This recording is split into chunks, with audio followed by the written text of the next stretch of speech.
The Canadian housing market feels impossible, but there's a clear path if you follow the right steps. Here's the exact roadmap from pre-approval to closing day. Welcome to the ultimate 2026 guide for buying your first home in Canada. The rules have shifted significantly recently, with massive changes to withdrawal limits, amortization periods, and tax rebates explicitly designed to help you.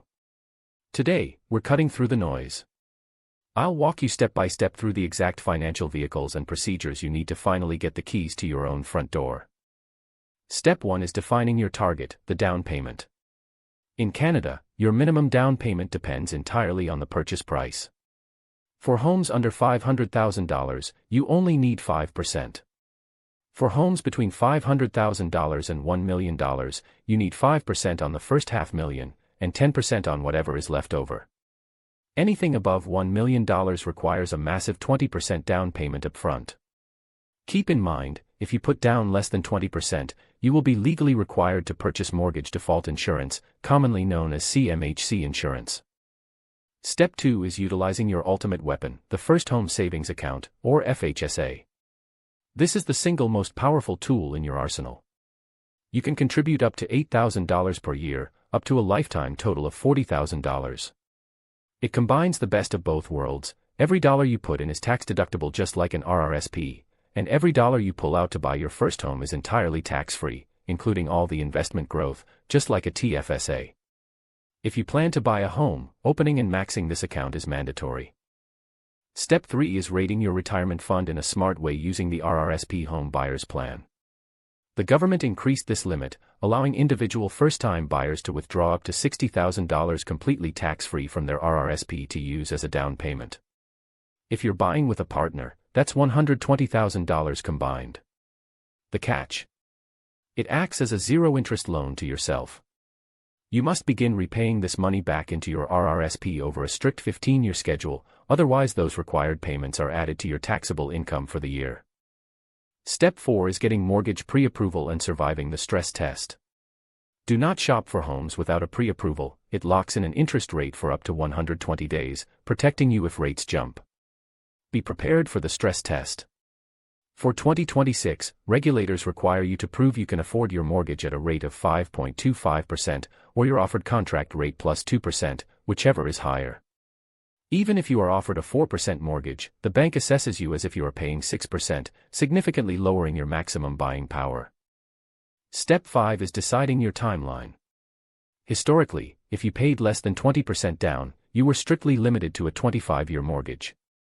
However, massive newly enacted rules now allow all first-time buyers, as well as anyone buying new construction, to access 30-year amortizations on insured mortgages. Stretching your loan over 30 years dramatically lowers your required monthly payment, making it much easier to pass the stress test. The massive downside: you will pay tens of thousands of dollars more in total interest over the life of the loan. Step 6 is the actual hunt. Hire a reputable real estate agent. In Canada, the buyer's agent commission is traditionally paid by the seller, meaning their expertise is mostly free to you. When you eventually make a written offer, never skip your safety nets. Unless you are in a vicious bidding war, always include conditions for satisfactory financing and a professional home inspection. Furthermore, the second your offer is accepted, you must typically wire a deposit, usually around 5% of the purchase price, into a trust account within 24 hours. Step 7 is preparing for the painful hidden fees, closing costs. Your down payment is not your only upfront expense. You must set aside an additional 1.5% to 4% of the home's total price strictly for closing costs. The biggest offender is land transfer tax, which varies wildly by province, and in cities like Toronto, you get hit with both a provincial and a municipal tax. Add in $1,500 to $3,000 for a real estate lawyer, $500 for a home inspection, title insurance, and appraisal fees, and your closing bill can easily exceed $15,000.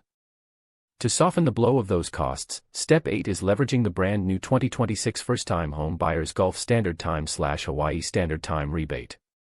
If you are buying a newly built or substantially renovated home, this temporary measure allows you to recover up to 100% of the federal GST you paid. For homes valued up to $1 million, this can result in a massive tax rebate of up to $50,000 directly back in your pocket. This rule specifically targets new agreements signed recently, so ensure your lawyer correctly files this paperwork on closing. Buying your first home in Canada in 2026 is a massive undertaking, but entirely possible if you optimize the rules. Maximize your $8,000 FHSA room first, leverage the expanded $60,000 RRSP home buyer's plan if needed, get a rock-solid pre-approval to lock in your rate, and always budget an extra 3% for closing costs.